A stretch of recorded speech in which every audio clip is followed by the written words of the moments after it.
airstrikes, providing extra training and weapons to Syrians and Iraqis, all without American combat troops. Meantime, Syrian news outlets reporting that ISIS has called a ceasefire with the moderate Syria Free Army in order to fight Syria's weakened leader Bashar al-Assad. The so-called moderates were slated to receive $500 million in training and military weapons.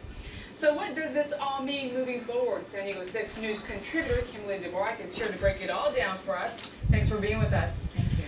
What does it all mean moving forward? Okay. Can we trust these Syrian rebels, Free Army that we're planning to train and give all this money to? Well, the news that broke yesterday will absolutely make it more difficult for Congress to at least come forward and approve the package, which the president was considering sending this to Congress for their approval. A little known details about this. The deal here with ISIS is to work with the Syrian Free Rebels to topple Assad, and the group that brokered the deal is reported to have been Al-Qaeda. So are we going to be arming the Syrian Free Army with weapons that will ultimately fall into the hands of Al-Qaeda? That's going to be a question that we're going to have to answer moving forward.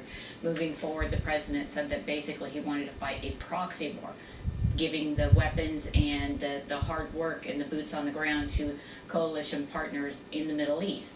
However, since the president has spoken, we have not heard any members of the Middle East speaking out. Is it this international coalition? What's the likelihood that we can build this coalition, and who would be involved?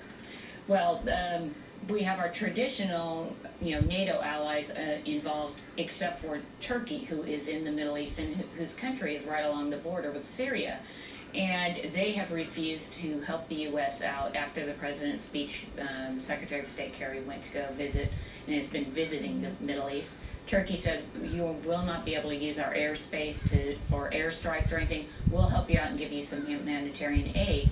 And then we also learned yesterday that ISIS, who has a headquarters in Qatar, is now moving back to Turkey to be closer to the region. So you've got a bunch of countries in the Middle East who, they maybe don't like the tactics ISIS is taking and beheading and producing videos and putting them out to the West, but they certainly aren't protesting ISIS all that much as well. Right. Where are the neighboring countries? Why haven't they stepped up? Why aren't they going to be part of this international coalition? Yeah, and that's a good question moving forward. And military sources say that the response required here is we just need to look at this like we did right after 9/11.